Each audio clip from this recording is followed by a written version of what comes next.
আপনি কি একটি গেমিং পিসি খুঁজছেন, তাও মাত্র 35,000 টাকার ভেতরে? তাহলে আপনার জন্য এই ভিডিওটি। তো সম্পূর্ণ ভিডিওটি দেখার জন্য অনুরোধ রইল। Thank you. হোয়াটসঅ্যাপ গাইস, কী খবর আপনাদের সবার? আশা করি আপনারা সবাই খুবই ভালো আছেন। আজকে আমরা আপনাদেরকে দেখাবো একটি 35,000 টাকার ভেতরে একটি ভালো গেমিং পিসি, যা দিয়ে আপনারা 30,000 টাকা বাজেটে যারা ছিলেন তাদের থেকে আরেকটু upgraded graphics and upgraded thread পাবেন, যেটা দিয়ে আপনারা আরেকটু ভালোভাবে কাজ করতে পারবেন, গেমিং হোক বা গ্রাফিক্সের কাজ। তো লেট গেট স্টার্টেড। তো ফার্স্ট অফ অল আমি কিছু কথা বলে রাখতে চাই। আমরা দুইভাবে ভিডিওকে বিভক্ত করেছি। ফার্স্টে আমরা কম্পোনেন্ট নিয়ে কথা বলতেছি, দেন সেকেন্ডলি আমি কথা বলবো এফপিএস নিয়ে বা বেঞ্চমার্ক নিয়ে, গেমিং রিলেটেডে। তো আমি 3 থেকে 4টা গেম আমি এখানে লঞ্চ করে দেব, আপনারা দেখতে পারবেন বেঞ্চমার্কগুলো। সো আমি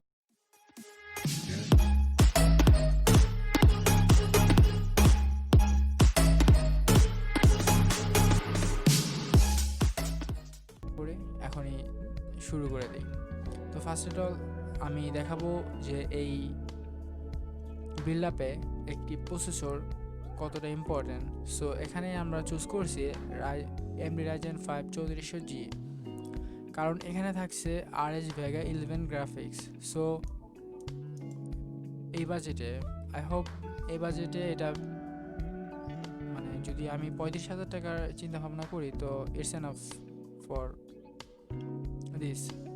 সো এখানে একটা কথা আছে, যদি আপনারা কোনো শপে যান তাহলে আপনারা এখানে স্টার্টাকে দেওয়া আছে 3,800 টাকা, 13,800 টাকা। সো আপনারা যদি কোনো শপে যান তাদের সাথে একটু বার্গেনিং করেন তাহলে মেবি 3,500 টাকার ভেতরে আপনারা পেয়ে যাবেন। বাট আমরা 3,800 ধরেই পিসিটা বিল্ড করব। সেকেন্ডলি থাকতেছে মাদারবোর্ড। সো মাদারবোর্ডের জন্য আমরা চুজ করছি Gigabyte B450M S2H ultra durable motherboard. তো এটা সম্পূর্ণ গেমিং মাদারবোর্ড না। আপনারা হয়তো জানেন যে গিগাবাইটের তুলনায় MSI গেমিংয়ের ক্ষেত্রে একটু ভালো জোর পারফরমেন্স করে, বাট যদি আমরা বাজেটে চিন্তা ভাবনা করি তাহলে হয়তো এটাই বেস্ট হবে। আপনারা এ প্রো ম্যাক্সও নিতে পারেন বা আসুসের AX A350ও নিতে পারেন, এটা সম্পূর্ণ আপনাদের ব্যাপার। এরপর আমরা চলে যাব র্যামে। সো আমরা এখানে র্যাম বলতেছি Corsair vengeance RGB Pro 8GB 3200 MHz RAM. তো এখানে আপনারা জি স্কেল ট্রাইজেন নিতে পারেন, ওটা আপনাদের ব্যাপার। সো আমরা এখানে এটা ধরছি, তো এর কমও ধরা যেত, বা যেমন কোর্সিয়ার ভেঞ্জেন্স প্রোটা ওইটা আপনারা নিতে পারতেন, ওইটা 3600 দাম পড়বে। তো আগের ভিডিওতে আমরা কিন্তু দেখাইতেছিলাম যে 4500 টাকা দাম ছিল এই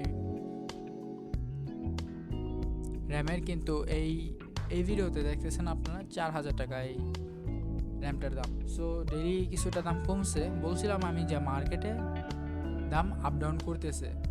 সো আই হোপ আপনাদের এখান থেকে সুবিধাই হবে। এরপর আমরা SSD বা হার্ড ডিস্কে যাই। তো আজকে আমরা কোনো হার্ড ডিস্ক রাখতেছি না আমাদের বিল্ড আপে। আজকে আমরা একটা SSD রাখবো, গিগাবাইটের 120GB SSD solid state drive. আমরা হার্ড ডিস্ক রিকমেন্ডেড করি না, আমরা অলওয়েজ SSD বা M.2 রিকমেন্ডেড করি। সো আপনারা এটা দেখতে পারেন। তবে হ্যাঁ, আপনার ডাটা স্টোরেজের জন্য আপনারা ওয়েস্টার্ন ডিজিটাল বা সিকেট বারাকোডা ইউজ করতে পারেন, কোনো সমস্যা নেই। তবে 500GBটা ইউজ করবেন না, 500GBগুলো এখনকারগুলো সবগুলোই মানে ফেক 500GB, মানে অনেক স্লো হবে। সো আপনারা 1TB কেনার চেষ্টা করবেন স্মার্টের স্টিকার সহকারে দেখে, ওকে, যেটার মধ্যে ওয়ারেন্টিটাও থাকবে। তো এরপর আমরা দেখাবো পাওয়ার সাপ্লাই। সো ভাই, আমি আপনাদেরকে আগেও বলেছি যে একটা পিসি বিল্ড আপে পাওয়ার দেয় একটা জিনিসই, সেটা হলো পাওয়ার সাপ্লাই। যদি আপনার পাওয়ার সাপ্লাইটাই ভালো না হয় তাহলে আপনার পিসির কম্পোনেন্ট যে ঠিক থাকবে কি থাকবে না তার কিন্তু কোনো নিশ্চয়তা নাই। সো আমি অলওয়েজ রিকমেন্ডেড করব যে আপনার একটি ভালো পাওয়ার সাপ্লাইয়ের দিকে যান। তবে আমি এখানে 450 ওয়াট রাখছি, ইটস এনাফ বিকজ আপনি যদি ফিউচারে কোনো গ্রাফিক্স কার্ড দেন, মানে আপগ্রেড করেন, তখন আপনার 450 watt is more than enough. তবে হ্যাঁ, হাই গ্রাফিক্স কার্ড আপনি হয়তো এখানে লাগাবেন না, তবে যদি লাগান তাহলে আপনাদেরকে আগেই চিন্তা ভাবনা করতে হবে। যদি আপনি লাগান তাহলে আপনাকে আগে পাওয়ার সাপ্লাইটা আপডেট দিতে হবে। তো এখানে আমাদের পাওয়ার সাপ্লাইটা হলো থার্মালটেক লাইট পাওয়ার 450 ওয়াট। তো আপনারা এখানে যে কোনো পাওয়ার সাপ্লাই ইউজ করতে পারেন, তবে ওইটার মানে 450 ওয়াট মানে ওইসব মানে কি বলবো, কম দামিগুলো বাদ দিয়ে ভালোগুলো নেওয়ার চেষ্টা করবেন। এরপর যদি আমরা ক্যাসিংয়ে যাই, তো আমরা এই ক্যাসিংটা এই বিল্ড আপে রাখছি।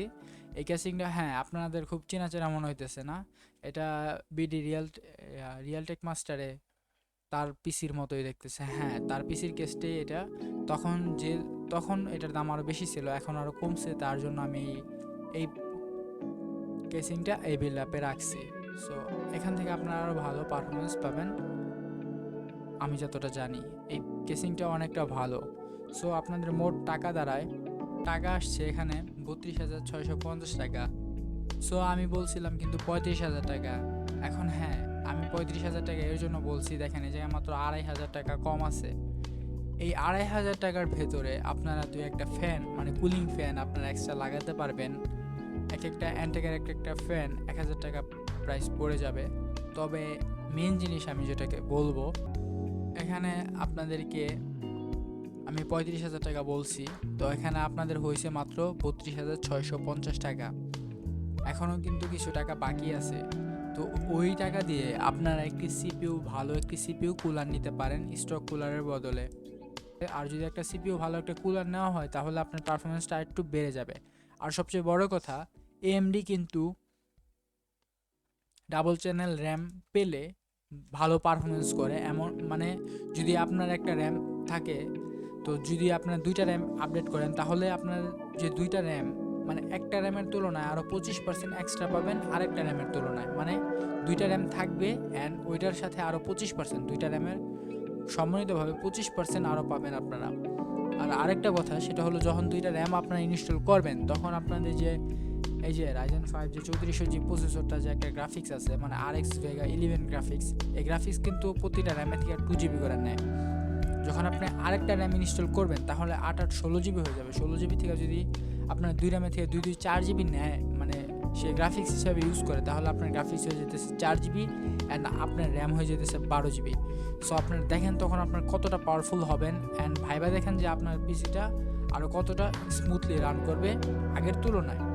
সো আমি বলবো না যে আপনারা সিপিইউগুলোটা নেন আগে তারপর র্যামটা নেন। তবে যদি আপনাদের একটু বাজেট 36,000 থেকে 37,000 টাকা যায় তাহলে আমি বারবার বলবো যে আপনারা Corsair Vengeance RPS Pro আরেকটি 8GB র্যাম নেন। তো দ্যাটস ইট, আমি আর কিছু বললাম না, আপনাদের এখন ইচ্ছা। সো সবাই ভালো থাকবেন, সুস্থ থাকবেন, দেখা হচ্ছে পরবর্তী ভিডিওতে। আর সবাই প্লিজ চ্যানেলকে সাবস্ক্রাইব করে রাখবেন অ্যান্ড আপনারা ভিডিওগুলোকে শেয়ার করবেন।